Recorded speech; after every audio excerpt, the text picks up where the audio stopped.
What up, ladies and gents? Got some WWF cards that I've been picking up. Just doing some of the just 85 run. Aside from one's actually a 2020. But just been picking up a bunch of cards. It is possible to find some good deals still out there on the Rasslin front. And so it's kind of like a tell of two different stacks.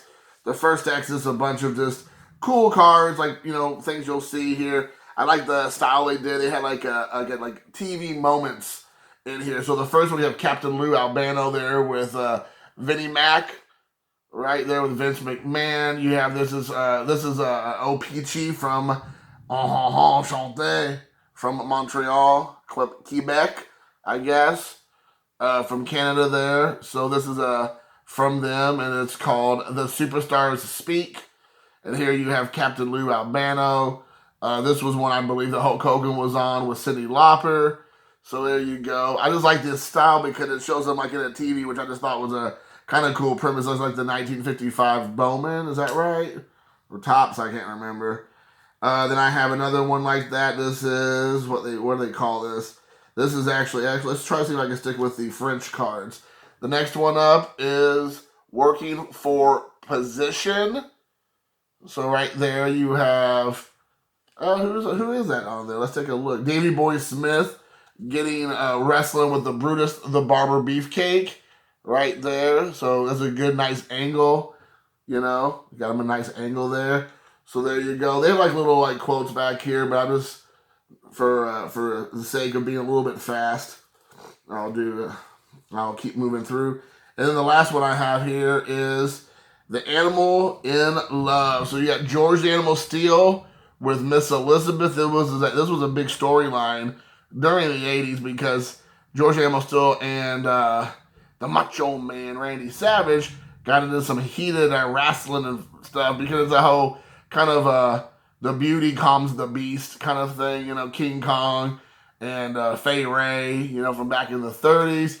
It has that feeling of like, the beauty can to calm the wild beast inside. And George Animal still definitely at this time they were doing like promos and like vignettes of him like hiding in the bushes and roaming around in the jungles and the forests. And he always would have like, grass in his mouth and tree branches and all this stuff to try to play up the whole, he's an animal. But actually in real life, I believe he was a teacher in real life before he became fully a professional wrestler. And then I have a couple of the 1985 just regular Topps cards that were not the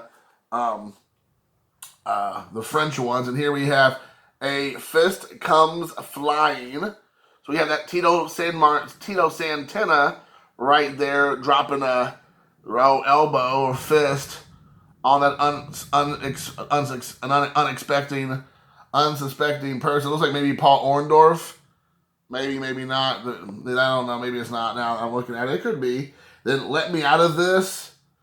And I don't know who either one of these guys are. It says Moondog Rex has David San Martino, not to be confused with his pappy, Bruno of Pittsburgh, Pennsylvania fame. We got old Moondog on here. Got David all roughed up. Now, one of the cool things that kind of behind the scenes was to keep Bruno happy, they let David be in the promotion. Now, David, no one cared about David. He wasn't that great of a wrestler. He wrestled because of his last name was being San Martino.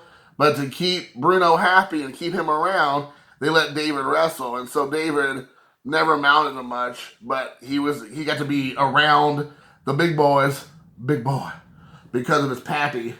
And then we got Jesse Ventura versus Ivan Putski. I think this is right. Yeah, so we have him arm wrestling right there. People kind of forget about Jesse Ventura nowadays. You don't hear people talk, but he was one of the very first like real big heel commentators I remember growing up in the 80s. He was always just running everybody into the ground. Every heel wrestler he was always putting over. And, he himself was a wrestler most of the time as a heel.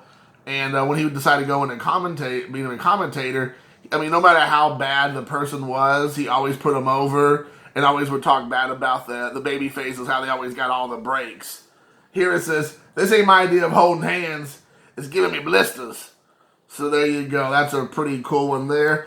The last one, this kind of sticks out like a sore thumb. So I'm going to go ahead and just do it. This is a rookie card of Kushida.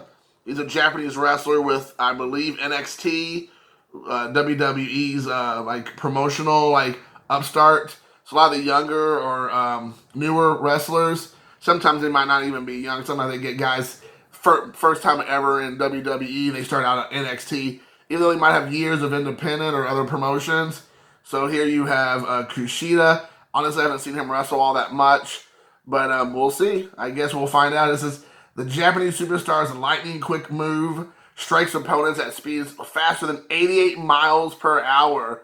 One thing Kushida knows for sure is that championship gold in NXT is an ultimate destiny. So guys, there it is. That's my first stack.